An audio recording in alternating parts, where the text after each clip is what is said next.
We also have street art.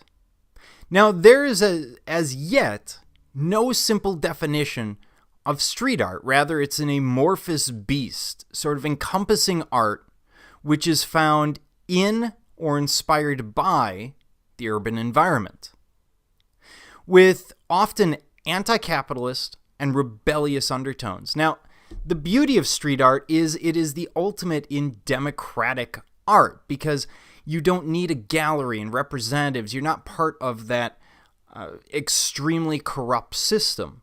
Rather, anyone with a voice or a little bit of design ability can make their voice heard. So it's a democratic form of popular public art, probably best understood by seeing it in its original location. And it's not limited to the gallery, nor is it easily collected or possessed by those who would otherwise turn art into a trophy. It's very difficult to take something like this home. You can't really take the building down, even if you did. I mean, just the size of this piece would make it impractical to really keep. Now, in terms of street art, what it's seeking to do is get across a message. And this is often a message that is going to be in some way against the establishment or anti-establishment. The reason they're doing it in the form of street art is because street art is read by the general population as a form that exists outside of the normal accepted forms or roots. You don't see street art in museums and galleries. So it becomes almost more pure because there isn't a monetary idea behind it. These artists aren't trying to make huge sums of money. Now, of course, we have to have a discussion at some point of whether street art is vandalism. And I would put it out there that it depends if you own the building.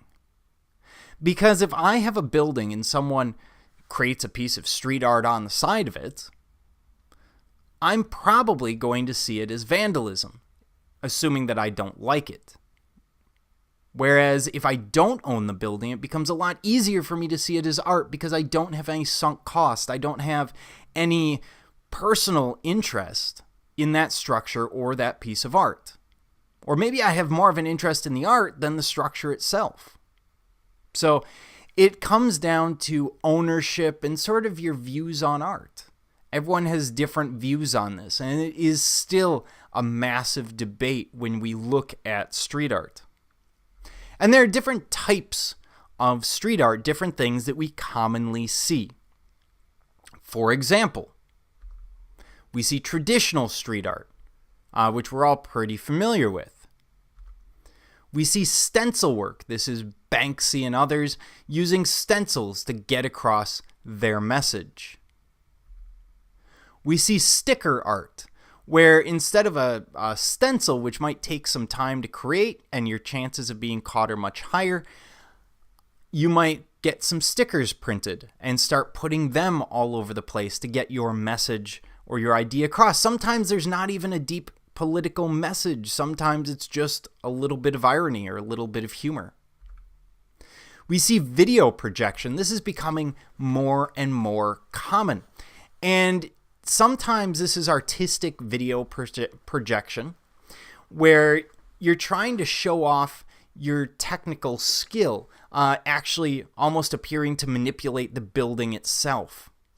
In other cases, this can be used for political statements, where I would project something onto a building that I, for example, don't like or take issue with the people who own it, and I project my message on it. The advantage is, of course, it's not graffiti because I'm not doing anything wrong to the building. I'm not harming it in any way, shape, or form. It doesn't cost anyone anything to clean up. But it's still sort of a gray area in many ways when it comes to the political statements.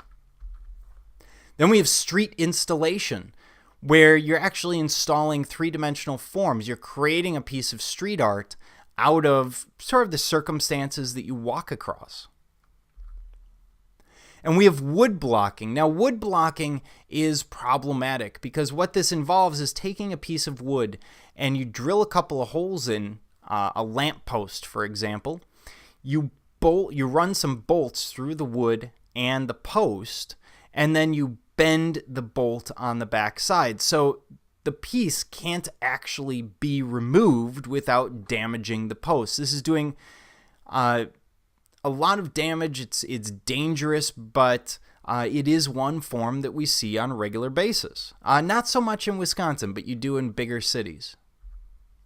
And of course, the always popular yarn bombing, which you see all over the place these days. It's become very popular.